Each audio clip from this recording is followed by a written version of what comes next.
வள்ளல் மீடியா நேயர்களுக்கு வணக்கம். நம்ம குழந்தைங்களை வெளியூருக்கு படிக்க அனுப்புறோம் அப்படின்னாலே, உள்ளூர்லேயே ஒரு ஸ்கூலுக்கு அனுப்புறோம்னாலே அவங்க திருப்பி வர வரைக்கும் இன்னைக்கு இருக்க காலகட்டத்தில் பெற்றோர்கள் ஒரு பதபதச்சு போய் வருவாங்களா, அவங்களுக்கு பத்திரமா இருப்பாங்களா, பஸ்ஸில் போகும்போது சேஃபாக இருப்பாங்களா, வண்டி ஓட்டிட்டு போனாங்கன்னா போயிட்டு வந்துருவாங்களா, காலேஜ் போகிற பசங்க அப்படி மாதிரி யோசிச்சுட்டே இருப்பாங்க. வெளி ஊருக்கே அப்பா அம்மா அனுப்புறாங்க, அதுவும் பெண் குழந்தையை அனுப்புறாங்க அப்படின்னா அவங்களோட மனநிலை எப்படி இருக்குன்னு யோசிச்சு பாருங்களேன்.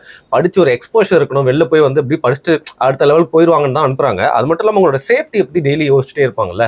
அப்படி இன்னைக்கு பெற்றோர்களுக்கு ரொம்ப திகிலூட்டும் ஒரு சம்பவம் நிகழ்ந்திருக்கு சென்னையில. அதை குறித்து தான் பாரி அவர்கிட்ட பேச போறோம். வணக்கம் பாரி. வணக்கம். ஸோ இவங்க பாத்தீங்கன்னா ஒரு 19 இயர் ஓல்ட் கிட், எனக்கு தெரிஞ்ச செகண்ட் இயருக்கு இப்போ போறாங்க அப்படின்னு நினைக்கிறேன். தஞ்சாவூர்ல இருந்து இங்க தங்கி படிச்சுட்டு இருக்காங்க. அவங்க ஹாஸ்டல்ல இருக்காங்க அப்படின்னு நினைக்கிறேன். நிறைய பசங்க வெளியில தங்கியிருப்பாங்க, ரூம் எடுத்து தெரியும். அப்படி இருக்கிறப்போ அவங்க ஃப்ரெண்டு வீட்டில் பார்ட்டிக்கு போயிட்டு குடிச்சிட்டு இருக்காங்க. நிறைய குடிச்சிட்டு அடுத்த நாள் பார்த்தா எந்திரிக்கல, ஹாஸ்பிட்டல் கேட்டு போனா இறந்துட்டாங்கன்னு சொல்றாங்க. இது நம்ம சுற்றி நிறைய விஷயங்கள் இந்த மாதிரி பேசணும். நிஜமா அந்த நியூஸை பார்க்குறப்போ ரொம்ப கஷ்டமா இருந்துச்சு. இல்லை, எனக்கு உடனே உங்க ஞாபகம் தான் வந்தது. நீங்க இந்த மாதிரி நிறைய விஷயங்கள் பேசியிருக்கீங்களே ஏற்கனவே. அதான் நிறைய பேர் கமெண்ட்டும் பண்ணியிருந்தாங்க. பாரி முன்கூட்டியே இதை தான் சொல்லிட்டு இருந்தாப்புல, இது கண்ணு முன்னாடி தெரியுது அப்படின்னு போட்டுருந்தாங்க. இதை நினைச்சு பார்த்தா அவங்க அப்பா அம்மாவுக்கு என்ன மாதிரி உணர்வு இருக்கும். ஏன்னா தஞ்சாவூர்லேருந்து அந்த பொண்ணு படிக்கிறதுக்கு வந்திருக்கு, காலேஜில் தான் படிக்க வந்திருக்கு. காலேஜில் பொண்ணுங்கள்லாம் சேர்ந்துக்கிட்டு ஏதோ பார்ட்டி அது இதுன்னு சொல்லிட்டு இது பண்ணுறாங்க. அது இதில் பார்த்தீங்கன்னா தனியாக பெண்களை நம்பி அனுப்புகிறாங்க பெற்றோர்கள். பார்ட்டி அப்படின்னா என்னங்க, போயிட்டா நம்மளும் காலேஜ்லாம் படித்தோம், எல்லாம் பண்ணோம். அப்போல்லாம் பார்த்தீங்கன்னா பார்ட்டி அப்படின்னா என்ன பொருள்னா கேக் கட்டுவாங்க, ஏதாவது பண்ணுவாங்க. அது மாதிரி பண்ணிட்டு ஏதாவது சாப்பிட்றது, ஏதாவது ஹோட்டலுக்கு போகிறது, இந்த மாதிரி இப்படி தான் இருக்கும். ஆனால் இன்றைக்கி கொஞ்சம் கொஞ்சமாக மாறி மாறி மாறி மாறி அது ஆல்கஹாலும் அதுக்குள்ளே ஆட் ஆச்சு. ஃபஸ்ட்டு முன்னாடிலாம் ஆல்கஹால்லாம் இருக்காது. பசங்க படிக்கிற காலேஜ் இதுக்குள்ளெல்லாம் அவங்க மாதிரி ரூம் எடுத்துருந்தாங்க கூட கேக்கு இது சாப்பிட்றது, ஏதாவது நான்வெஜ் இது மட்டும் தான் இருக்கும். அது கூட அப்புறம் கொஞ்சம் கொஞ்சமாக அந்த ஆல்கஹாலுங்கிறது ஒரு விஷயம் உள்ளே வர ஆரம்பிச்சிது. அப்போ அது பசங்க கிட்ட இருக்க தான் முதல்ல அது வந்துச்சு. அதுக்கப்புறம் இப்போ பசங்க கிட்ட அது அப்படியே ஒட்டி இன்னைக்கு பெண்கள்கிட்டையும் அது ஆல்கஹால் கன்சம்ஷன் ரொம்ப நார்மலைஸ் ஆகிட்டே இருக்கு. நான் தான் சொல்றேன், சினிமாலெல்லாம் தொடர்ச்சியாக அதை காட்டிகிட்டே இருக்கீங்க. பெண்கள் குடிக்கிற மாதிரி காட்சிகள் வைக்கிறீங்க. இப்போ கூட நம்ம இந்த டிராகன்கிற படத்தில் அந்த பொண்ணு போனோடனே டெக்கிலா குடிக்கிற காட்சி, குடிச்சிட்டு ஆடுற காட்சிலாம், இதெல்லாம் பெண்களுக்கு இது குடிக்கிறது ரொம்ப சாதாரண விஷயம். இதெல்லாம் நமக்கு பெருசாக பாதிப்பு இல்லை. நான் என்ன சொல்றேன்னா, ஆண்களுக்கு இருக்கக்கூடிய பாதிப்பை விட பெண்கள் குடிக்க ஆரம்பிச்சாங்கன்னா அவங்களோட பாதிப்பு ரொம்ப அதிகம். உடனே கேட்பேன், இப்போ அதுக்காக ஆண்கள் குடிக்கலாமான்னு லூஸ் மாதிரி அவனாது சொல்றேன். இது என்னன்னா, இப்போ பன்னிக்கு மலம் ஒத்துக்குது, அதுக்காக பன்னி சாப்பிட்றதே நம்மளும் சாப்பிடணும்னு யாராவது இறங்கி சாப்பிடுவோமா? சாப்பிட மாட்டோம். பன்னினால மலம் சாப்பிட முடியுது, நம்மளால மலம் சாப்பிடாம இருக்க முடியுமா அப்படின்னு சொல்லி அது கூட போய் போட்டி போட மாட்டோம். அது போல குடிகார கபோதிகள் பண்ற கூத்துக்கு அவன் கூட போயிட்டு அது கூட ஈக்குவாலிட்டி பேசிட்டு இருக்காதீங்க. அவன் குடிக்கிறான், நான் குடிக்க கூடாதெல்லாம் அது பண்ணி மேயுது சாக்கடையில, நானும் போய் மேயலாமா அப்படின்னா தப்பு. அது ஒரு கதையை நான் சொல்றேன். ஒரு அழகான கண்ணுக்குட்டிங்க, அந்த கண்ணுக்குட்டியும் நட்புனா எப்படி இருக்கணுங்கிறது அந்த கதையை சொல்லுவாங்க சின்ன வயசுல இருந்து. அந்த கண்ணுக்குட்டி நல்லா விளையாண்டு இருக்குது, நல்லா ஜாலியா அது விளையாண்டுட்டு இருக்குது. அப்போ பாத்தீங்கன்னா ஒரு பன்னிக்குட்டி அதோட பழக ஆரம்பிக்குது. அந்த பன்னிக்குட்டி பழகும்போது அந்த பசுமாடு அம்மா சொல்லுது, இங்க பாரு, நீ அவங்க கூடலாம் சேராத, இது அவனுடைய வாழ்க்கை வேற, உன்னுடைய வாழ்க்கை வேற, நீ தேவையில்லாம இதை கெடுத்துக்குவ, அதனால இதுன்னு சொல்லுவான். ஆனா இந்த பசு கண்ணுக்குட்டி சும்மா இருக்காது. இது என்ன பண்ணுது, அது கூடயே போய் சேர்ந்துக்கிட்டு இது பண்ணிட்டு இருக்கு. கடைசியில் என்ன ஆகுதுன்னு பார்த்தீங்கன்னா, அந்த பன்னிக்குட்டியோட போய் விளையாண்டுட்டு இருக்கும்போது இது வெள்ளை கண்ணுக்குட்டி இது என்ன ஆகுது, போய் சேத்துக்குள்ள இதில் போய் புரண்டு இது பண்ணி கடைசியில் அந்த பன்னினால சேத்துலேருந்து வெளியில் வந்துட முடியும். இந்த கண்ணுக்குட்டினால சேத்துல மாட்டிக்கும், வெளியில் வர முடியாது. சேத்துலேருந்து வெளியில் வர முடியாமல் இந்த கண்ணுக்குட்டியும் அந்த சேத்துக்குள்ளேயே இருந்து இறந்து போயிடும். ஏன்னா பன்னிகளோட காலில் சேர்லேருந்து வெளியில் வர தன்மை இருக்கும், பசுமாடுகளுடைய காலில் சேத்துலேருந்து வெளியே வர முடியாது. ஸோ பன்னிக்குட்டியோட போய் சேர்ந்த கண்ணுக்குட்டி நாசமா போச்சுங்கிற ஒரு கதை, ஒரு குழந்தைகளுக்கு சொல்ற கதை. இதுக்கு சொல்ல வேண்டியது இருக்கு. ஏன்னா இன்னைக்கு குழந்தைகளும் குடிக்க ஆரம்பிச்சிட்டாங்க. ஏன்னா யாராவது உங்க நண்பர்கள், தோழர்கள், இல்லை தோழிகள், சும்மா குடிச்சு பாடுறீ, அது இது பண்ணி பாடுறீன்னா ஒரு செகண்ட் உங்க அப்பா அம்மாவை யோசிங்க. இப்படியே யோசிங்க. தே ஆர் லோ லைஃப்னு யோசிங்க. இதெல்லாம் லோ லைஃப் ஃபெலோஸ். இதுகளுக்குலாம் லைஃப்லாம் ஒன்றும் நல்லா இருக்க போகிறது இல்லை. இதுக்கெல்லாம் குடிச்சு கூத்தடிச்சு எங்கேயாவது போயிட்டு எங்கேயா படுத்து கிடங்க, எவனாவது ரேப் பண்ணிட்டு நாளைக்கு ரேப் கேஸ் அலைஞ்சிட்டு அலைங்க. இதுகளுக்கும் நமக்கு எந்த தொடர்பும் இல்லை. இவங்களோட பழகிறது ரொம்ப தப்பு. என்னைக்கு உங்க ஃப்ரெண்ட்ஸ் உங்களை கூட்டிட்டு போயிட்டு உங்க முன்னாடி குடிக்க ஆரம்பிக்கிறாங்களோ அன்னைக்கே அவங்க ஃப்ரெண்ட்ஷிப்பை கட் பண்ணுங்க. அவங்களோட வெளியில போறதை அவாய்ட் பண்ணுங்க. உங்களுக்கு அவங்க அந்த கெட்ட பழக்கத்தை பழக்கி விடுறதுக்கு ட்ரை பண்றாங்கிற பட்சத்துல அவங்க உங்களை நாசம் பண்றதுக்கு பிளான் பண்றாங்க. இல்ல அந்த மனநிலை இருந்து யோசிச்சு பாருங்க பாரு. நான் காலேஜுக்கு போறேன், அப்பதான் வந்து ஒரு ஒரு மாதிரி புரியாத வயசு. அப்ப வந்து ஃப்ரெண்ட்ஸ் வேணும், எல்லாருக்குள்ளயும் நான் இருக்கணும், என்ன எல்லாத்துலயும் இன்வால்வ் பண்ணிக்கணும், தனியா ஆயிடக்கூடாதுன்ற ஃபோமோன்னு சொல்லுவாங்க, அந்த மாதிரி இருக்கும். அப்படி இருக்கிறப்போ அந்த மனநிலையில ஒதுக்கப்பட்டுருவோம்ல பாரு. எப்படி என்னதான் பண்றது? சொன்னா படத்துல வந்து ஈசன் ஒரு படம் வந்துச்சு. ஆமா, ஈசன் ஒரு பழைய கொஞ்சம் நம்ம வருஷத்துக்கு முன்னாடி வந்து சசிகுமார் ஈசன் ஒரு படம். அந்த படத்துல வந்து பாத்தீங்கன்னா ஒரு பொண்ணு அப்படிதான் இருக்கும், நல்லா படிச்சுட்டு இருக்கும், இது பண்ணிட்டு இருக்கும், காலேஜுக்கு போகும், தம்பி ஒருத்தர் இருப்பான். கடைசியில வந்து பாத்தீங்கன்னா கொஞ்சம் இந்த சேர்க்கை தப்பா போய் கடைசியில எதுக்காக அந்த குடிக்க வைக்கிறது அப்படின்னு ஒன்று இருக்குல்ல. ஒரு பெண்ணை வந்து குடிக்க வைக்கிற இடத்துக்கு அந்த இடத்துக்கு போகுதுனாவே அது வேற மாதிரி தாங்க போய் நிற்கும்.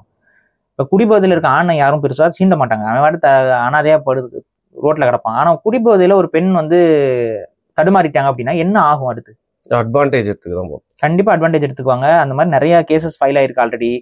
கண்டிப்பா உங்களுடைய எதுக்குமே உங்களால இது பண்ண முடியாது. இல்ல நான் அதை கேட்கல பாரு. நான் பெண்களே இப்ப லேடிஸ் காலேஜ் இருக்குன்னு வச்சுக்கோங்க பாரு. இப்ப லேடிஸ் ஹாஸ்டல் இருக்குன்னா அதுல ஒரு பொண்ணு வந்து ரொம்ப படிப்பட்டு போதும், மத்தவங்க எல்லாம் பழகுது, எல்லா கூடயும் அது கெட்ட பசங்க நல்ல பசங்க எல்லா கூடயும் பழகுது. ஆனா அதுல ஒரு குரூப் மட்டும் பாத்தீங்கன்னா அங்க அறாத்தா நாங்க தான் ஃபன் பண்றோம், நாங்க தான் இந்த இடத்துல வந்து எப்பவுமே ஹாப்பனிங்கா இருக்கோம், நல்லா நாங்கெல்லாம் குடிக்கிறோம், தம் அடிக்கிறோம்னு அவங்க கூட வந்து சேராம தனிமைப்படுத்தப்பட்டுட்டாங்கன்னா அவங்க வந்து அது வந்து அது ஆக்சுவலா நல்லதுன்னு நினைக்கிறேன் நான். அந்த தனிமை வந்து நீங்க வந்து நம்மளை ஒதுக்கிட்டாங்கன்னு நினைக்காதீங்க. அது உங்களுக்கு உங்க லைஃப்ல நடந்து ரொம்ப ரொம்ப ரொம்ப நல்ல விஷயம்னு நினைக்கிறேன். அதான் சொல்றேன், ஏன்னா அவங்களோட நம்ம டிராவல் ஆக அது உங்களோட லைஃபை கரெக்ட் ஆகிரும். உங்க லைஃப் வந்து எவ்வளோ தப்புகள் நோக்கி உங்களை நடத்துமோ அந்த அளவுக்கு கொண்டு போய் விட்டுரும். இது இன்னைக்கு நடந்துட்டு இருக்கு. காலேஜில் இருக்கக்கூடிய பெண்களுக்கும் பசங்களுக்கும் பெரிய அளவு இன்ஃப்ளூயன்ஸ் நடந்துட்டு இருக்கு. உங்களால ஒரு உண்மையான நல்ல ரிலேஷன்ஷிப்ல வாழ முடியாது. நாளைக்கே நீங்க ஒருத்தனை கல்யாணம் பண்ணிட்டு போனீங்கனாலும் நீங்க உங்களோட பழைய சர்க்கிள்ஸ் இதெல்லாமே உங்களோட மேரேஜ் லைஃப்ல இன்டர்ஃபியர் ஆகும். உங்களால ஒரு ப்ராப்பரான ரிலேஷன்ஷிப்லயோ ஒரு ப்ராப்பரான மேரேஜ் லைஃப்லயோ ஒரு நல்ல ஒரு விஷயத்துல இருக்க முடியாது. குழந்தைகள் பெற்றாலும் சரி தொடரும் ஆபத்துகள் நிறைய. அது நாங்க கண்ணு முன்னாடி பார்த்துக்கிட்டு இருக்கிறோம். நீங்க ரொம்ப அசால்ட்டா இருக்காதீங்க பெண்களுக்கு. அதனாலதான் நான் ஒரு படி நான் சொல்றேன், ஆண்களும் பாதுகாப்பா இருக்கணும். ஆனா பெண்கள் ஒரு ஆண்களோட ஒரு 5-6 மடங்கு அதிகமா பாதுகாப்பை மனசுல வைக்கணும். இதை நம்ம சொன்னோம்னா சிலர் கோச்சுக்கிட்டு பெண்களை முடக்கி போடுற மாதிரி பேசிடுறாங்க, அகங்காரம் பிடிச்சி ஆண் அகங்காரம் பிடிச்சி பேசுறாங்கன்னா இந்த மாதிரிலாம் நிறைய பேர் வந்து சொல்ல. ஆனா அவங்களுக்கு அதை பத்தி கவலை கிடையாது. நமக்கு அந்த கவலை இருக்கு. நாளைக்கு நமக்கு ஒரு தங்கச்சி இருந்து நமக்கு நாளைக்கு ஒரு பொண்ணு இருந்து இந்த மாதிரி நடந்தா நம்ம அதை ஏத்துக்க முடியுமா? ஏத்துக்க முடியாது. அப்ப அந்த இடத்துல இருந்து நம்ம அதை சொல்றோம். இப்ப இறந்த அந்த பொண்ணையும் நம்மளுடைய உடன்பிறப்பா நினைச்சு சிந்திச்சு பாருங்க. அந்த பொண்ணு இப்ப யாரு நீங்க தப்பு செய்வீங்க சொல்லுவீங்க? யாராவது வழுக்க டைம் அந்த பொண்ணு வாயில மது ஊத்திட்டாங்களா? இப்ப அந்த பொண்ணோட உயிர் போயிடுச்சு, யாரு கைது பண்ண போறாங்க? காவல்துறை. அந்த கூட இருக்க சக மாணவிகளை எதுவும் பண்ண முடியாதுல்ல, லீகலி ஒண்ணுமே பண்ண முடியாது. நீயா குடிச்சு நீ செத்தினா எனக்கு நம்ம என்ன பண்ண முடியும்? அரசாங்கம் விக்குது, அதெல்லாம் வாங்கி அடல்ட்ஸ்னா 19 years old குடிச்சிட்டாங்க. 19 years வாங்குறோம். நீ ஸ்கூல் பையன் போய் கடையில கேட்டேன்னா கொடுக்குறது தானே. யூனிஃபார்மோட போய் கேட்கறவங்ககிட்டே கொடுக்குறீங்க. அது மாதிரி எத்தனை வீடியோஸ் இருக்கு தெரியுமா? ஸ்கூல் யூனிஃபார்மை போட்டுக்கிட்டே பசங்க போய் வாங்குறாங்க மது கடையில. அதெல்லாம் கொடுக்குற இடத்துல தான் இருக்குது தமிழ்நாடு. ஒரு ரிப்போர்ட் ஒன்று சொல்லுதுங்க. அந்த ரிப்போர்ட் என்ன சொல்லுதுன்னா, தமிழ்நாட்டில் மதுவுக்கு அடிமையாக போனவர்கள் வந்து 1 கோடி பேர் ரிப்போர்ட். அதுல 70 லட்சம் பேரு தினமும் குடிப்பவர்கள். தினமும் குடிக்கிறவன் 70 லட்சம் பேர் இருக்கான் தமிழ்நாட்டில். ஒரு ரிப்போர்ட் வந்து ஒரு சர்வே. என்ன பண்ணலாம்? இந்த 70 லட்சம் பேர்ல எத்தனை பேர் சாவான்? நம்ம சொல்லிட்டு இருக்கோம் இனப்படுகொலை, தமிழில் இனப்படுகொலை அப்படின்லாம் நம்ம பேசுறோம். எத்தனை பேர் செத்தாங்க? கடைசி போர்ல 2 லட்சம் பேர். மொத்தமா நடந்ததுல வந்து பாத்தீங்கன்னா ஒரு 7 லட்சம் பேர் வரைக்கும் கேஷுவாலிட்டிஸ் மொத்தமானா அந்த பிரச்சனை ஆரம்பிச்சதுல இருந்து, இந்தியா அந்த விடுதலை ஆன காலகட்டத்தில இருந்து, அங்க நடந்த ஸ்ரீலங்கன் கவர்மெண்ட் ஃபார்ம் ஆனதுல இருந்து நடந்த கலவரங்கள், கருப்பு ஜூலை, இந்த மாதிரியான கலவரங்கள் எல்லாத்தோடைய டெத்துமே மொத்தமா கணக்கு எடுத்த எஸ்டிமேட்டட் அமௌண்ட் வந்து எவ்வளோ? 7 லட்சம் பேர். கடைசியா போர்ல இறந்தவங்களுடைய எண்ணிக்கை வந்து 2 லட்சம் பேர். அப்ப மொத்தமாவே 7 லட்சம் பேர் தான். ஆனா இங்க 70 லட்சம் பேர் தினமும் குடிக்கிறார்கள். இதுல எத்தனை பேருக்கு கிட்னி ஃபெயிலியர் ஆகும்? எத்தனை பேருக்கு லங் ஃபெயிலியர் ஆகும்? எத்தனை பேருக்கு வந்து கேன்சர் டெவலப் ஆகும்? எத்தனை பேருக்கு இம்யூனிட்டி ப்ராப்ளம்ஸ் வரும்? எத்தனை பேருக்கு வந்து ஆண்மை குறைபாடு ஏற்படும்? எத்தனை பேருக்கு வந்து ஃபியூச்சர் இல்லாம லைஃப் இல்லாம போகும்? எத்தனை பேருக்கு மனநல பாதிக்கப்படும்? எத்தனை பேர் இவனுங்க குடிச்சிட்டு போய் அடுத்தவனை வெட்டி கொள்ளுவான்?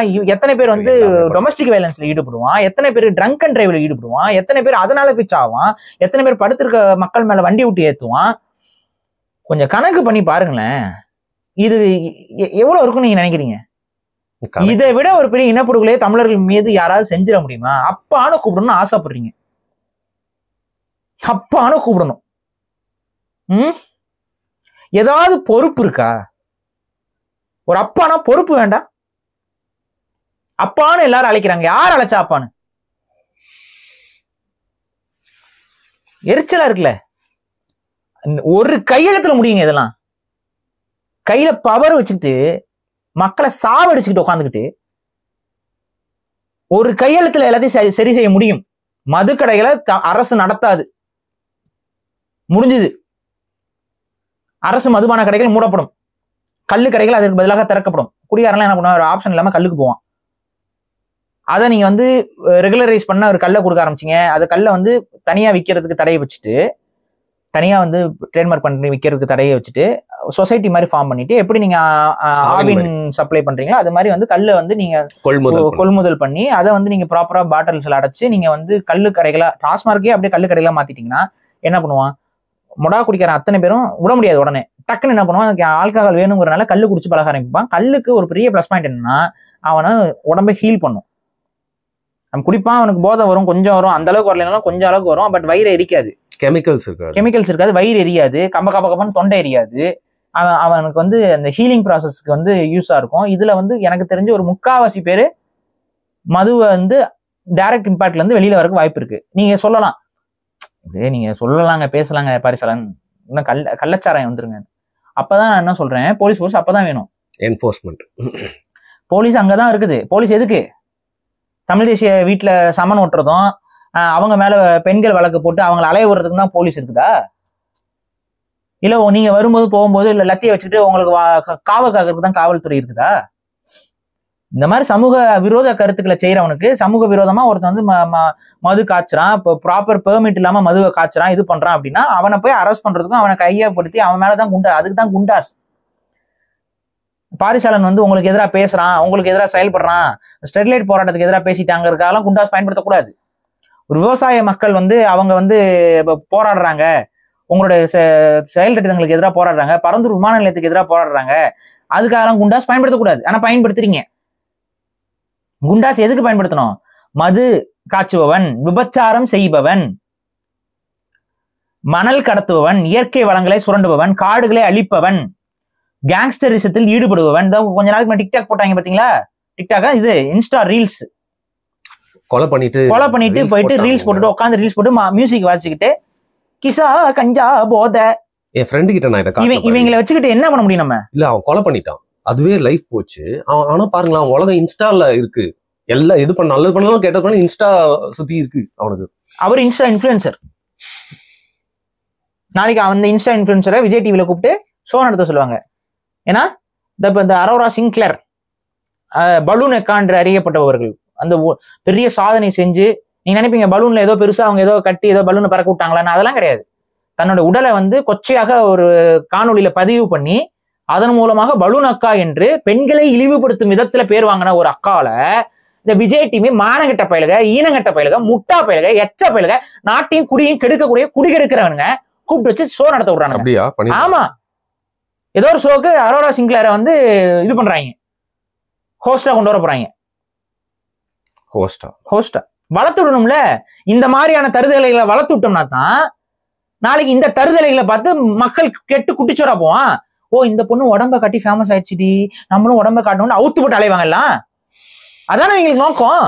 வேற என்ன நோக்கம்? எதுக்கு இவங்க எல்லாம் ப்ரொமோட் பண்ணி கொண்டு வரணும் மேல?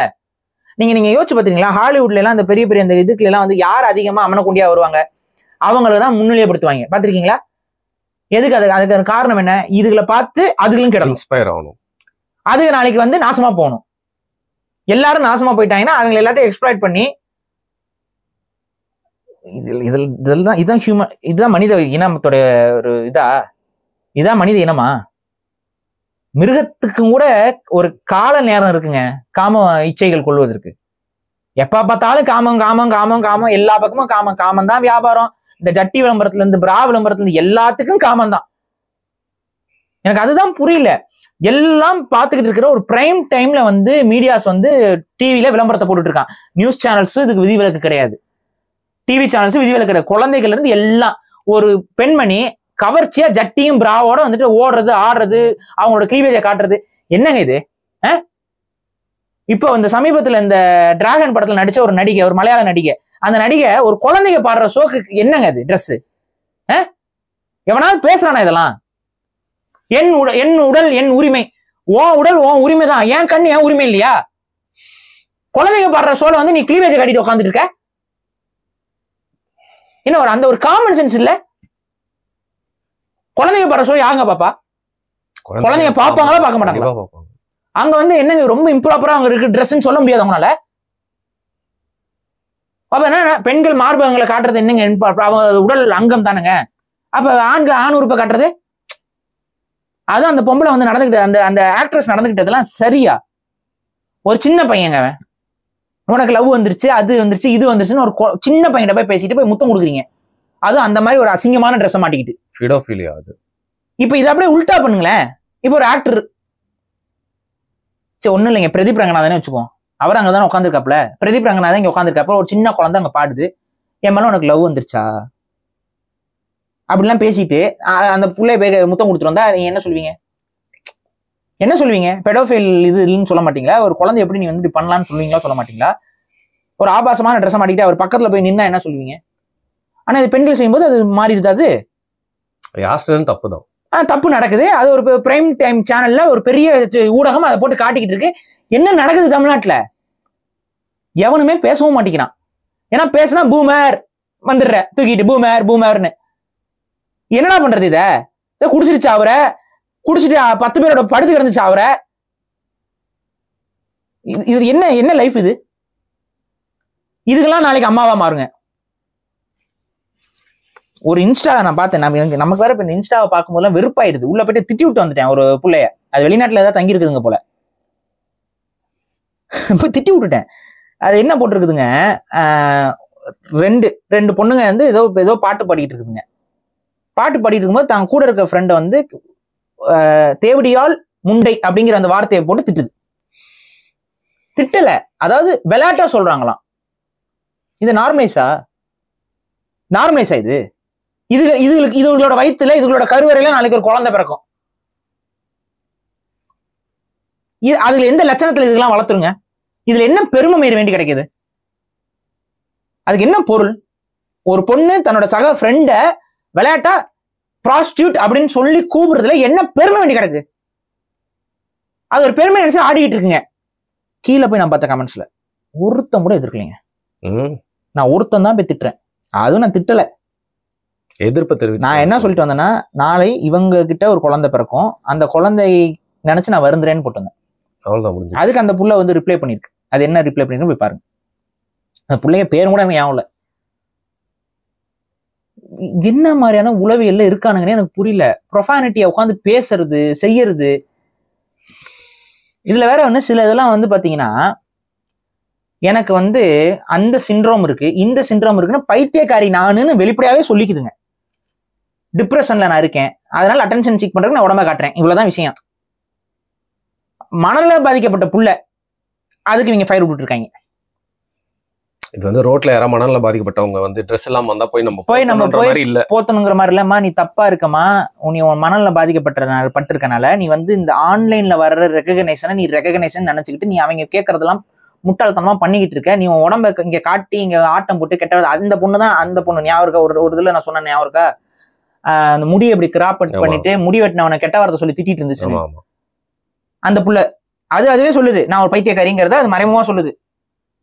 எனக்கு வந்து என்னமோ சிண்ட்ரோம் இருக்கு, ஓடிஹெச்டியா என்னமோ அது இருக்குன்னு ப்ரூவ் பண்ணிட்டாங்க. ஏடிஹெச்டி என்ன எளவோ அது புது பேர் வைக்கிறாங்க. உனக்கு என்னன்னா வளர்க்கும் போது ஒழுங்கா சொல்லி வளர்க்கல. உன் வீட்டுல இப்படி இருக்கணும் அப்படி இருக்கணும். அடுத்தவன் கொடுக்குற அங்கீகாரத்தெல்லாம் பார்க்கக்கூடாது. ஏன்னா எல்லாரும் வந்து நல்லா காம்ப்ளிமெண்ட் தான் பண்ணுவான். அதெல்லாம் நம்ம நம்பிட்டு இருக்க கூடாது. நம்ம முகத்துக்கு நேரா புகழ்வான், முகத்துக்கு பின்னாடி கேவலமா பேசிட்டு இருவான். இன்னொன்னு புரிஞ்சுக்கோங்க, எப்பவுமே புகழ்ச்சியை எவன் விரும்புகிறானோ அவன் நாசமாக போவான். அவன் எந்த விதத்துல இருந்தாலும் இருக்கட்டும். புகழ்ச்சிக்கு விருப்பப்பட்டுட்டு ஒருத்தன் அலைஞ்சிக்கிட்டு இருந்தான் அப்படின்னா அவன் ஒண்ணுமெல்லாம் போயிடுவான். அரசியலா இருக்கட்டும், சினிமாவா இருக்கட்டும், சமூகவியலா இருக்கட்டும், எல்லா இருக்கட்டும், ஆபீஸா இருக்கட்டும், முகத்துக்கு நேரம் புகழ்றதுன்னு ஒருத்தன் விரும்புறான் அப்படின்னா விளங்காம போயிடுவான். இந்த பிள்ளைகள்லாம் வந்து என்ன நினைக்குதுன்னா, இன்ஸ்டால புகழ்றது, அப்படி இருக்கீங்க தோழி, இப்படி இருக்கீங்க தோழி, அழகா இருக்கீங்க தோழி. உடனே உங்களுக்கு அப்படியே பூரிப்பு, வாவ். எத்தனை பேர் வந்து உங்க அம்மா அப்பாவை கூட்டிட்டு வந்து உங்க பொண்ணு கேட்க வருவான்? கேட்டு பாரு. எத்தனை பேர் உங்க ப்ரொஃபைல் உங்க அம்மா அப்பாட்ட கம்பெனி இந்த பொண்ணு எனக்கு பிடிச்சிருக்கு, இந்த பொண்ணை கல்யாணம் பண்ணிக்க போறேன்னு சொல்லி கேட்கறது கமெண்ட் பண்ணல. எத்தனை பேருக்கு தைரியம் இருக்கு? நீங்க யோசிங்கடா. நீங்களே போய் புகழ்றீங்களா? அந்த மாதிரி ஒரு பொண்டாட்டி உனக்கு வந்தா நீ ஏத்துக்குவியாடா? அவனுக்கு அதுக்கு என்ன புகழ்லையே பிரதர். புரியுது இல்ல? இது இந்த பிள்ளைகளுக்கு புரியுமா புரியாதா? இதைத்தான் நம்ம இங்க கொஞ்சம் ஹார்ஷா பேசி புரிய வைக்க ட்ரை பண்றேன் நானு. தெரிஞ்சேதான் பண்றாங்க. அவங்களுக்கு தேவை வந்து உங்களுடைய உடல் அற்ப சுகத்திற்காக உங்க உடலை அடையிறதுக்கு எது வழி? நீங்க கற்பொழுக்கம் இப்படிலாம் பெண்கள் இருந்தா அவன் எப்படி உங்களை அடைய முடியும்? அவன் உங்கள்கிட்ட ஃபிளர்ட் பண்றான், நீங்க முறைக்கிறீங்கன்னா எப்படி உங்களை அடைய முடியும்? அவன் உங்களை அடையணும்னு ஆசைப்படுறான், அவனுக்கு என்ன பிளான் அடுத்து? இப்போ நீங்கள் பேட் கேர்ள் விஷயத்தை பற்றி கூட பேசியிருந்தீங்க. அதை குறித்து வந்து பார்த்தீங்கன்னா வந்து அந்த இயக்குனர் வட்டாரத்துலேருந்து, அதுக்கப்புறம் இன்னொரு இயக்குனர் வட்டாரத்துலேருந்து நண்பர்கள் என்ன வந்து தேநீர் கடையில் பார்க்குறப்போ சொன்னாங்க, நீங்கள் வந்து பாரி பேசுறதுக்கு வந்து நீங்கள் வந்து நடுநிலையால கமெண்ட்டே கொடுக்க மாட்டீங்க, நீங்களும் கூட சேர்ந்து வந்து அவருக்கு வந்து நக்கல் பண்ணுறீங்க அந்த படத்தை பற்றி, கொஞ்சமாவது நீங்கள் நடுநிலையாக இருக்கணும் அப்படின்னு சொல்கிறாங்க. நடுநிலையாக இருக்கிற மாதிரி இருந்தால் நீங்களே எத்தனையோ முறை என்கிட்ட கேள்வி கேட்டிருக்கீங்க, எத்தனையோ நான் பதில் சொல்கிறேன். நான் பதில் சொல்கிறதுக்கு அடுத்து நீங்கள் கேள்வி கேட்கணும், தாராளமாக கேளுங்க. நான் சரி, அப்போ நான் கேட்குறேன், ரெஸ்பான்சிபிள் ட்ரிங்கிங் அப்படின்ற ஒன்னாவது நம்ம ப்ரீச் பண்ணலாம்ல. அது ரெஸ்பான்சிபிள்னா என்னங்க சொல்லுங்க. இப்ப நீங்க மது குடிக்கிறீங்க, is it good for health? No. Harpic குடிக்கிறது, is it good for health? அப்பாஸே குடிக்க மாட்டாங்க. புரியுதா? இப்ப அதையும் கடந்து உங்களுக்கு தெளிவா தெரியுது, உங்க மனசுக்கு உங்களுடைய அறிவுக்கு எல்லாத்துக்குமே தெரியுது, it's not good for your health. உங்க உடலுக்கு ஒவ்வாதுன்னு அது நல்லா உங்களுக்கு தெரியுது. தெரிஞ்சும் அந்த தப்பை நீங்க செய்றீங்கன்னா வேர் இஸ் த ரெஸ்பான்சிபிலிட்டி? எங்க அந்த பொறுப்பு? தான் கேட்குறேன். ரெஸ்பான்சிபிள் ட்ரிங்கிங்னு ஒரு கான்செப்டே கிடையாது. Drinking it self is not responsible. அந்த ஸ்டேட்மெண்ட்டே ஸ்கேம்ன்றீங்களா? ஸ்கேம் டேர்மே. மதுவை விற்பனை பண்றதுக்காக ஒரு கொடிய பொருள்னு சொல்றதுக்கு தயக்கப்பட்டுக்கிட்டு ரெஸ்பான்சிபிளா குடிக்கலாம் அப்படின்னு சொல்லி ஒரு பொய்யை உங்ககிட்ட திணிக்கிறாங்க. இதை வந்து எடுத்தங்கொத்தம் தான் கட் பண்ணணும். இது தப்புனா. அதனாலதான் சொல்றேன், அதை மூத்திரம்னு நினைச்சுக்கோங்க. நான் எல்லார்ட்டையும் அதை சொல்றது அதான். ஒரு மூத்திரத்தை குடிப்பியா நீ, அது உனக்கு உடம்புக்கு ஒவ்வாதுன்னு தெரியும். பாஜக உங்களுக்கும் ஒவ்வாது, நீங்க வாட்ட ஏதாவது நாங்க மூத்திரத்தை குடிக்கிறோம் எங்களுக்கு உடம்பு நல்லது, அதெல்லாம் எந்த முட்டாலும் சொல்லிட்டு இருக்கு, அதெல்லாம் எதுவுமே இல்லை. மாட்டு மூத்திரம் எதுக்கு நல்லது அப்படின்னா பஞ்சகாவியா செய்யறதுக்கு நல்லது. பஞ்சகாவியா என்னன்னா அது ஒரு பூச்சிக்கொல்லி, அது நொதியும் போது பூச்சிக்கொல்லி தன்மை. அப்படின்னா என்ன, அதுக்கு இட் இஸ் ஏ பாய்சன்ரா, அது நம்ம உடம்புக்கு கிடையாதுரா, அது ஒரு பாய்சனா அது மாறும், it will develop A toxicity. அந்த விஷத்தன்மை பூச்சிகளை விரட்டி விடும். புரியுதா? அந்த விஷத்தன்மை சில தொழுநோய்கள் இருக்குல்ல நம்ம உடம்புல வந்து சில டிக்ஸ் இந்த மாதிரியான அந்த ஸ்கின்ல இருக்கக்கூடிய அந்த நோய்கள் அதை போக்குறதுக்கு பயன்படும், அவ்வளவுதான். பட் ஆனா இட் இஸ் இப்ப ஐவர்மேக்டின் இருக்குன்னா ஐவர்மேக்டின் ஒரு விஷம், அந்த விஷம் நமக்கு பெருசா பாதிக்காது, பட் அந்த உயிரினத்துக்கு பாதிக்கும். அப்ப அது ஒரு விஷம் தான். விஷம் என்னைக்குமே நல்லது கிடையாது. ஒண்ணுக்கு விஷம் நமக்கு உணவுன்னு ஆகாதது. ஸோ அதனால மாட்டு மூத்திரத்தை குடிக்கிறது நிறுத்துங்க. மாட்டு மூத்திரத்துல உங்க ஹெல்த்துக்கு பெனிஃபிட் பண்ற மாதிரி எதுவுமே கிடையாது. ஸோ இது எல்லாத்துக்குமே பொது. அதனால அது ஒரு மூத்திரம்னு நினைங்க, அது ஒரு கழிவு. கிட்டத்தட்ட நொதிக்கப்பட்ட மதுவும் ஒரு கழிவு, அதுல எந்த பயனும் இல்லை. அது கொஞ்சம் ஆல்கஹால்ங்கிறது வந்து ஒரு பாக்டீரியாவோட ஆயின்னு நினைங்க, அதாங்க உண்மை. சயின்டிஃபிக்கா புரியுது. லிட்டரலி பாக்டீரியாவோட கழிவுங்க அது, அதாங்க ஆல்கஹால். வேற என்னங்க, அது சாப்பிட்டுட்டு போற கழிவு. அதான் நீங்க எடுத்து குடிச்சா போதை வருதுங்கிறீங்க. அந்த போதை எதனால வருது நம்ம உடம்புக்கு? ஏன்னா உங்க உடம்பு வந்து ஒரு டாக்ஸிக்கான ஒரு சப்ஸ்டன்ஸ் உடம்புக்குள்ள போகும்போது உங்க மூளை வந்து இம்பேலன்ஸ் ஆகுது, அவ்வளவுதான். உங்க மூளை மிக்ஸ்டு சிக்னல்ஸ் கொடுக்குது. அதுல ஒரு கேர், அந்த கேர் வந்து எனக்கு நல்லதுன்னு எப்படி நீங்க நினைக்கிறீங்க?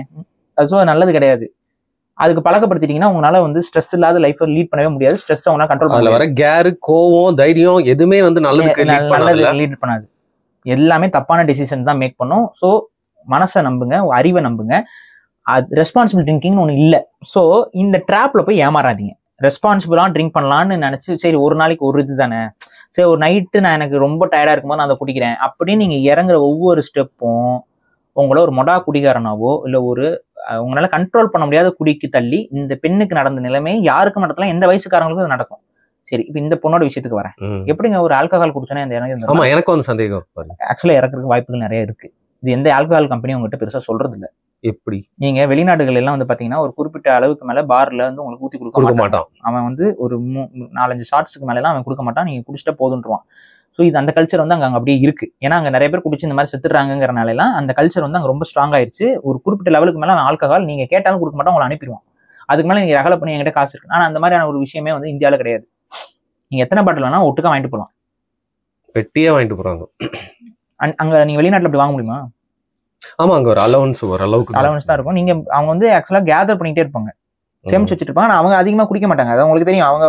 அவங்க ஏன் அதை குடிக்கிறாங்க அப்படின்னா அவங்க ஊருடைய சூழலுக்கு அதிகப்படியான குளிர், அந்த குளிர்ல வந்து அவங்களோட சென்ஸ் அப்படியே ஃபுல்லா இருந்துச்சுன்னா அந்த குளிர்ல அவங்களுக்கு தூக்க முடியாது.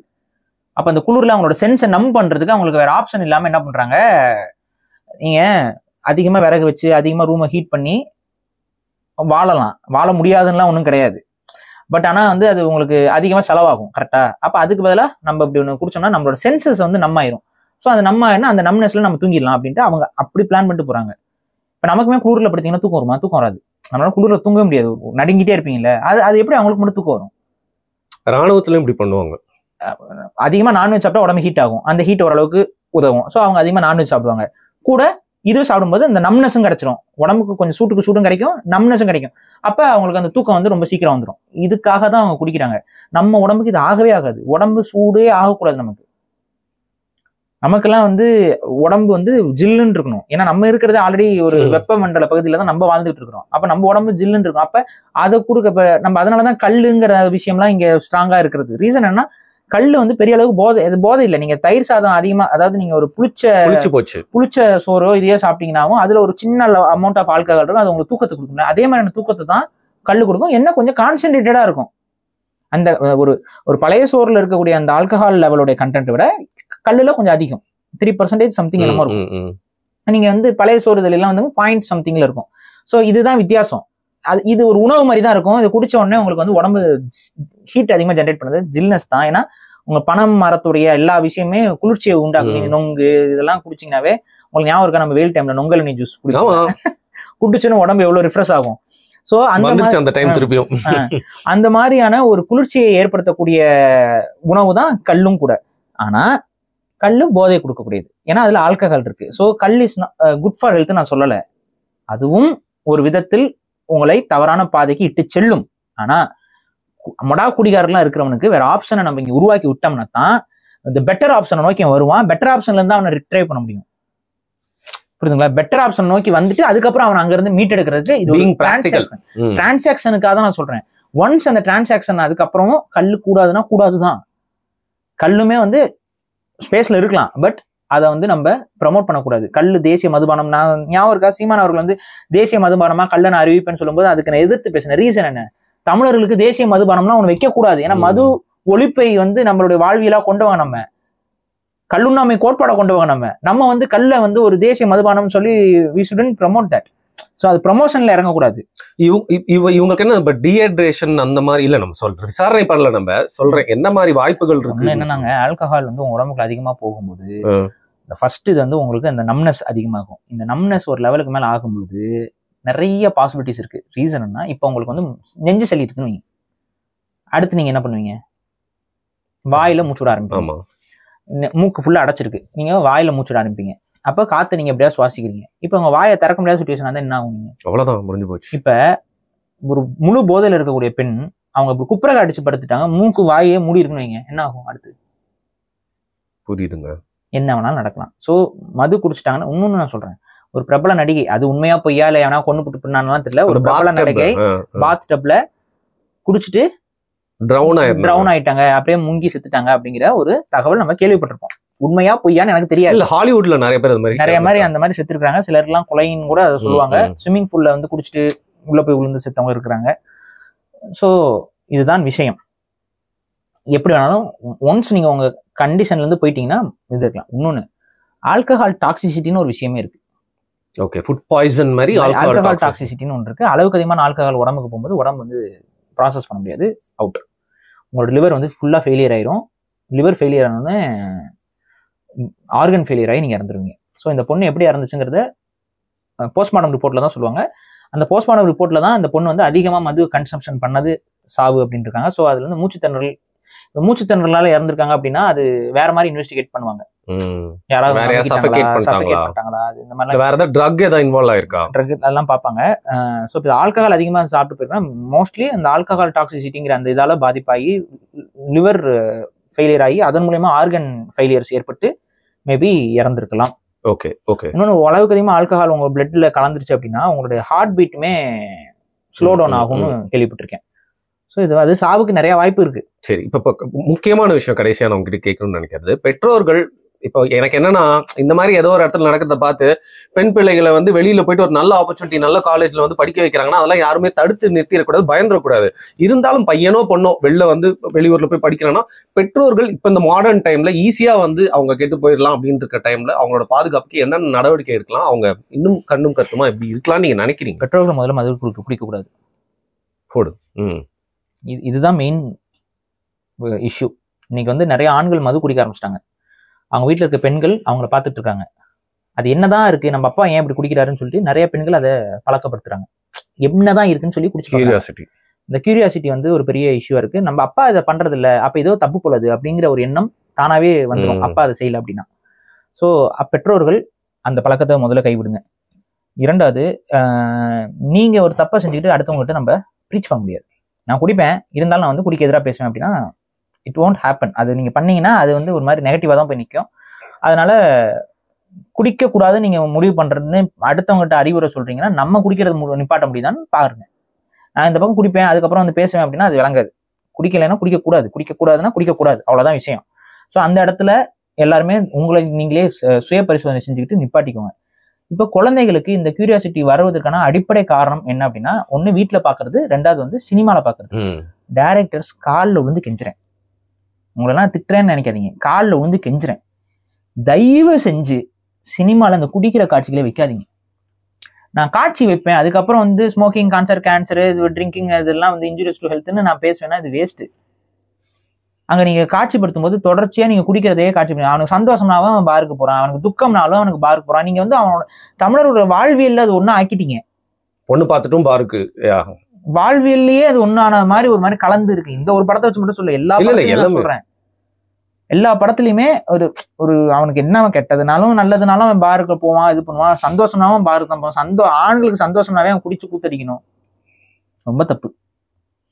ஸோ இந்த இதை வந்து தயவு செஞ்சு வலிஞ்சு உருவாக்குறீங்க. நீங்க அந்த கல்ச்சரை உருவாக்க ட்ரை பண்றீங்க, அதுக்காக உங்களுக்கு காசுலாம் வருதுன்னு எனக்கு தெரியுது. ஆனா நீ உன்னோட சொந்த இனத்தை நீ அழிச்சுக்கிட்டு இருக்க. இதனால உன் இனம் அழிஞ்சிரும். இந்த இனத்துலதான் நீ வந்து பேரும் புகழும் நீ அடைய முடியும். நீ வேற எந்த இனத்திலையும் உன்னை தூக்கி வச்சு சந்தோஷமா. இன்னைக்கு வரைக்கும் நடிகர் சிவாஜி கணேசன் பெரிய நபர் அப்படின்னா யார் பேசிக்கிட்டு இருப்பா? அமெரிக்காக்காரன் வந்து பேசுவான், தமிழன் தான் பேசுவான். இப்ப தமிழ்னு ஒரு இனம் இல்லைன்னா சிவாஜி கணேசன் வாழ்ந்த சோடுகள் இல்லாம போயிடும். இவ்வளவுதான் சரி. எவ்வளவு பெரிய சாதனை. அப்துல் கலாம் ஒரு பெரிய சயின்டிஸ்ட், எவன் பெருமை அடிச்சுக்குவான்? தமிழன் தான் அடிச்சுக்குவான். தமிழ் அங்க இல்லைன்னா எவன் அடிக்க முடியும்? அப்துல் கலாம் கண்டுக்க மாட்டாங்க, விட்டுருவாங்க. தமிழன் தான் தூக்கி நிப்பாட்டணும். அப்ப உன் இனம் இருந்தா தான் உனக்கு பெருமை, உன்னோட வாழ்க்கை, இது எல்லாமே ஒரு அங்கீகாரம். உன் இனம் இல்லைன்னா வேற எந்த இனமும் வந்து உன்னை பத்தி பேசாது. ஸோ அதை மண்டையில ஏத்திட்டு தயவு செஞ்சு இந்த இனத்தை அழிக்கிற வேலையில ஈடுபடாதீங்க. ஸோ முடிஞ்ச வரைக்கும் இதை வந்து ஒரு ரிக்வெஸ்டா வைக்கிறேன், மக்களும் வந்து இதை பேசுங்க. நான் ஒரு ஆள் பேசுறது வேஸ்ட், நீங்களும் பேசுங்க. ரெஸ்பான்சிபிலிட்டா இருக்க மற்ற யூடியூபர்ஸை பேச வைங்க. ஆல்கஹாலை நிப்பாட்டி ஆகணும். பூரண மது விலக்கு தான் ஒரே ஆப்ஷன் நமக்கு. அது நீங்க வந்து அது எப்படிங்க சாத்தியம் நீங்களே அதை சாத்தியம் இல்லாம ஆக்கிடுறீங்க. இப்ப பெடோஃபைலிய வந்து முழுமையா ஒழிக்கணுமா, இல்ல அது அப்படி கொஞ்சம் கொஞ்சம் இருக்கலாமா சொல்லுங்க? அதை முழுசா ஒழிக்கணும்னா ஆமாமான்னு தலையாட்டுறீங்க. அப்ப மதுவே முழுசா ஒழிச்சாதாங்க கரெக்ட் அப்படின்னா அது இல்ல. ஏன்னா அங்க நீங்க கரப்ட் ஆகுறீங்க, அந்த கரப்ஷன் நீங்க அலோவ் பண்றீங்க. ஸோ இதுதான் விஷயம். மது என்பது உங்கள் வாழ்க்கையை நாசம் செய்ய போற ஒரு விஷயம். அது கொடுக்கக்கூடிய போதைக்கு நீங்க அடிமையானீங்க அப்படின்னா நாளை எல்லா போதைக்கும் நீங்க அடிமையாவதற்கு ஒரு கதவை திறந்துட்டீங்கன்னு அர்த்தம். அந்த கதவுல இருந்து உங்களுக்கு கெட்டது தான் நடக்க போகுது. அந்த கதவுல இருந்து நல்ல காத்து உங்களுக்கு வராது, கெட்ட நாற்றம் தான் வரும். உங்கள் வாழ்க்கை நாசமாகத்தான் போகும். நீங்க சின்னதா திறந்தீங்கனாலும், சின்னதா பீக் பண்ணி எட்டி பார்த்தேன், சும்மா ஒரு நாள் தாங்க, இந்த ஒரு நாள் மறுநாளுக்கு வாய்ப்பு கொடுக்கும், அந்த மறுநாள் பல நாட்களுக்கு வாய்ப்பை கொடுக்கும். செய்யாதீங்க. ஒரு நாள் கூட குடிக்க மாட்டேன் போடா, இது என்னுடைய ஐடென்டிட்டியான்னு நினைங்க. என்னோட ஐடென்டிட்டிங்கிறது ஒரு நாள் கூட ஒரு சொட்டு ஆல்கஹால் கூட இவன் வாயில பட்டதில்லை. இதுதான் என்னோட ஐடென்டிட்டி. இதை நீ பண்ணு, இதை நீ பண்ணணும்னு நினைச்சு நீ உன் காலேஜுக்கு போ, இதை நீ பண்ணணும்னு நினைச்சு உன் ஸ்கூலுக்கு போ. ஏன்னா இன்னொரு வீடியோ வந்துச்சு, ஒரு இறந்த பெண்ணை பத்தி நம்ம பேசிட்டு இருக்கோம். இன்னொரு வீடியோ பாத்தீங்களா? காலேஜ் வளாகத்துக்குள்ள பசங்க கையில கட்டிக்கிட்டு ஜாபிங். நீங்க அன்னைக்கு சொல்லிட்டு நீங்க போன வீடியோக்கு முன்னாடி நீங்க சொல்லிட்டு ஒருத்தன் கை அழுகி போச்சுன்னு. இதெல்லாம் நம்ம தமிழ்நாட்டுல அதிகமா நடக்குதான்னு யோசிச்சுட்டு பார்த்தா ஜாபிங் பண்றாங்க, ஊசியை போட்டுட்டு இருக்கான். இதுக்கும் கவர்மெண்ட் நினைச்சா முடியும், ஆனா கவர்மெண்ட் நினைக்க மாட்டேங்குது. அதனாலதான் சொல்றோம், அந்த கவர்மெண்ட் எங்ககிட்ட கொடுத்துருங்க. அது மக்கள் கையில இருக்குங்க. கொஞ்சம் யோசிச்சு பாருங்க. மக்கள் இவன் நல்லவன் அப்படின்னு நீங்க நம்பி யாருக்கா ஓட்டு போடுறீங்களா? நீங்களும் வெக்கமே இல்லாம உங்க உடம்பு விற்கிற மாதிரி காசு வாங்கிட்டு நீங்க வாக்க போடுறீங்க. இது இருக்கிற வரைக்கும் உங்க பையன் நாளைக்கு ட்ரக் அடிக்டா மாறுவான், உங்க பொண்ணு இந்த மாதிரி பணமா கிடக்கும். இன்னைக்கு அவங்க அப்பா அம்மா அழுகுறாங்க, ஏன் அவங்ககிட்ட போய் கேளுங்க யாருக்கு வாக்கு போட்டாங்கன்னு. அக்கறை இல்லாத ஒரு அரசியல்வாதிக்கு தான் அவங்க வாக்கு போட்டிருப்பாங்க. அக்கறையா இருக்கக்கூடிய அரசியல்வாதிகள் இருக்கிறோம். அவங்க வரும்போது அவங்களை அங்கீகரிங்க. அவங்கள நீங்க அங்கீகரிச்சீங்கன்னா மட்டும்தான் இதுக்கெல்லாம் ஏதாவது ஒரு தீர்வை நோக்கி அவங்களால நகர முடியும். தீர்வை நோக்கி நகர முடியலையா, நீ என்னடா சொன்ன, இனிமே நீ வந்து எல்லாத்தையும் வெட்டி முடிச்சிருவ, நீ எப்படா வந்து நீ வந்து டாஸ்மார்க்லாம் மூடுவ, இப்படிலாம் பேசுனீல, இப்ப வந்துட்டீங்க பவருக்கு வந்துட்டீங்க, உன்னால மூட முடிஞ்சுதாடா அப்படின்னு கேளுங்க. அவனால மூட முடியலன்னா அவனை அனுப்பி விட்டுருங்க, வேற ஒரு நல்லவன் வருவான், அவனுக்கு வாய்ப்பு கொடுங்க. இதுதான் ஒரு ஜனநாயகமா இருக்க முடியும். வந்துட்டானா அவனே தான் இருப்பாங்க, அவங்க வந்து நல்ல பேர் மாதிரி வெளியில ஒரு இது பண்ணிட்டு நீங்க ஏமாறுறதுக்கு நீங்க தயாரா இருந்தீங்கன்னா உங்களை ஏமாத்திட்டு தான் இருப்பான். உங்ககிட்ட ஒரு ப்ராமிஸ் பண்ணிட்டு ஒருத்தன் வரான் ஒரு இதுக்கு. இன்னைக்கு அப்படித்தானே சொல்லிட்டு வந்தாங்க திமுக, மதுக்கடையில மூடுவோம்னு சொல்லிட்டு வந்தாங்களா, ஏதாவது மூடினாங்களா? கேட்டீங்களா நீங்க? மக்கள் கேட்டீங்களா? குழந்தைங்க சாகுது, 19 வயசு இருக்க புள்ள சாவுது. அவங்க அப்பாவுக்கும் அவங்க அம்மாவுக்கும் எத்தனை கனவுகள் இருக்கும், அந்த பொண்ணை ஒரு நல்ல இடத்துக்கு கட்டி கொடுக்கணும், அந்த பொண்ணு நல்லா வசதியா வாழ்ந்து அதுக்கு கொஞ்சம் குழந்தைகளை பெற்று அந்த குழந்தைகள் மூலியமா பேரப்பிள்ளைய கொஞ்சணும்னு எந்த எண்ணமாவது இருந்திருக்காது. அந்த பொண்ணு நல்ல ஒரு கலெக்டராவோ இல்ல ஒரு பெரிய ஒரு அதிகாரியாவோ இல்ல ஒரு ஏதாவது ஒரு பெரிய ஐடி கம்பெனில ஒரு நல்ல இது பேசிட்டு ஒரு எல்லாரும் மதிக்கிற மாதிரியான ஒரு இடத்துல ஒரு நல்ல ஒரு பெரிய ஒரு ஆடி கார்ல வந்து இறங்கும் நம்ம பொண்ணுன்னு நினைச்சிருப்பாங்களா? நினைச்சிருக்க மாட்டாங்களா? நினைச்சிருப்பாங்கல்ல, ஏதாவது ரெண்டுல ஏதாவது நினைச்சிருப்பாங்க. ஒரு நல்ல இடத்துல கட்டி கொடுக்கணும்னு நினைச்சிருப்பான், இல்ல ஒரு பெரிய ஐடி கம்பெனில வேலை பார்த்துட்டு ஒரு பெரிய சம்பாதித்துல ஒரு வேற மாதிரி போயிருக்கணும்னு நினைச்சிருப்பான். ரெண்டுமே சாத்தியம் இல்லை. இப்ப என்ன ஆயிருக்கு, அந்த பொண்ணு ஹாஸ்பிட்டல்ல பணமா கிடக்கு. இனிமேல் உங்களால உயிரை கொடுக்க முடியுமா? ஆண்டவனால முடியுமா? முருகனால முடியுமா? முடியாது. எவனாலே அந்த பொண்ணை இனிமேல் பிழைக்க வைக்க முடியாது. அந்த பொண்ணோட தவிர யாராலையும் திருத்த முடியாது. ஆனா அந்த பொண்ணை நான் குறை சொல்லலை. ஏன்னா அந்த பொண்ணு தன்னுடைய முடிவுகள் எடுப்பதற்கு தகுதியானவளாக ஆகி ஓராண்டு தான் ஆகிறது. 19 வயசு. ஒரே ஆண்டில் அந்த பொண்ணு தன்னுடைய முடிவுகளால் இறந்து விட்டாள். அதுக்கு பின்னாடி ஏதாவது இருக்காங்கிறது காவல்துறை ஆய்வு பண்ணணும். நம்ம காவல்துறை ரிப்போர்ட் வச்சு சொல்றோம், வேற மாதிரி ஏதாவது இருக்கான்னு தெரியல. அதையும் காவல்துறை ஆய்வு பண்ணணும். ஏன்னா இன்னைக்கு பெண்களுக்கு பாதிப்புக்குள்ளாறது எத்தனையோ விஷயங்கள் இருக்கு. சரி, வேற ஏதாவது பிரச்சனை காரணமானு பார்க்கணும். இப்ப ஓராண்டுல அந்த குழந்தைய வந்து நான் வந்து பெரிய மனுஷி ஆயிடுச்சு அதுக்கெல்லாம் தெரியும் அப்படின்னா சொல்ல விரும்பல. 18 வயசு வரைக்கும் குழந்தை அப்படின்னா அடுத்து ஒரு வருஷத்துல என்ன, ஒரு வயசு குழந்தை கணக்குல வச்சுக்கோங்க, அவ்வளவுதான். இப்பதான் ஒரு அடல்ட் அப்படிங்கிற அந்த ஸ்டேஜுக்குள்ள வருது. ஆனா அதுக்கு முன்னாடி அதோட வாழ்க்கை முடிஞ்சு போச்சு. Last year of teen year. So இந்த ஒரு விஷயத்துல நான் சொல்றது என்ன அப்படின்னா, நம்ம கொஞ்சம் பொறுப்படுங்க. நல்ல உங்க கையில அரசியலை கொடுங்க. இவங்களுக்கெல்லாம் நம்பி ஏடிஎம்கேவை நம்புனீங்க, மதுக்கடையில மூடுறேன்னாங்க, மூடலை. டிஎம்கேவை நம்புனீங்க, மதுக்கடையில மூடுறேன்னாங்க, மூடலை. மாறாக இன்னைக்கு வந்து கஞ்சா, இந்த மாதிரி ஊசி, இந்த மாத்திரை, லொட்டு லொசுக்குன்னு வேற லெவல்ல போயிட்டு இருக்கு போதைப் பொருள். இப்ப அடுத்து இவங்களுக்கே நீங்க வாக்குகளை போட்டு நீங்க இதை செஞ்சீங்க அப்படின்னா யார் கையிலயும் ஒன்றும் இல்லை. நான் தெளிவா சொல்லிட்டேன்.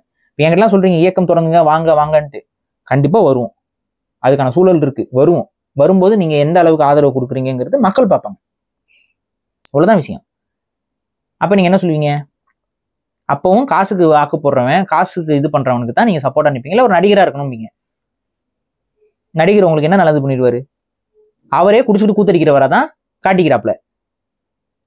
அதை பார்த்து எத்தனை பேர் இன்ஸ்பயர் ஆயிருப்பான்? அந்த என்ன அவருக்கு இருந்துச்சா? எம்ஜிஆருக்கு இருந்துச்சுங்க. அந்த விதத்துல அவர் பரவாயில்லைங்க. நம்மளோட தனிப்பட்ட தவறுகள் வந்து மக்களை பாதிக்க கூடாதுங்கிற ஒரு அக்கறை இருந்துச்சு. விஜய்க்கு அதனாச்சும் இருந்துச்சா? அடுத்த படத்துலனாச்சும் அது வருமா? கேள்விகள், பதில். ஓகே, இதுல பேரண்ட்ஸ் வந்து நிறைய மானிட்டர் பண்ணணும். ஜென்ஜி வந்து குடிக்கிறது ரொம்ப கம்மியா இருக்குன்னு சொல்றாங்க. நீங்க சொல்லுங்க வேற ட்ரக்ஸ் அதிகமா இருக்கா அப்படிங்கிற மாதிரியும். இல்ல குடிக்கிறாங்க, ரொம்ப அதிகமா குடிக்கிறாங்க. ஓகே, குடிக்கிறது கம்மியா இருக்குன்னு நினைக்காதீங்க, ரொம்ப அதிகமா குடிக்கிறாங்க. ஓகே, ரொம்ப நார்மலைஸ் ஆக்கிட்டாங்க அவங்க. சரி, இப்போ எனக்கு இதை பத்தி நியாயம் பேசுறதுக்கு வந்து எனக்கு தகுதி இல்லைன்னு நினைச்சுதான் கேள்வி உங்ககிட்ட கேட்டேன். ஏன்னா ஆல்கஹால் நீங்க வந்து கன்சியூம் பண்றதுல அதுக்கு எதிராகவும் இருக்கீங்க. ஸோ வந்து அதுல கட் அண்ட் ரைட்டா உங்களோட கருத்தை சொல்லிட்டீங்க. முக்கியமா இது வந்து வயசுல இருக்கிற பசங்க மட்டும் இல்லாம பேரண்ட்ஸும் வந்து பார்க்க வேண்டிய முக்கியமான காணொலியா நான் பாக்குறேன். மிக்க நன்றி பாரு. நன்றி.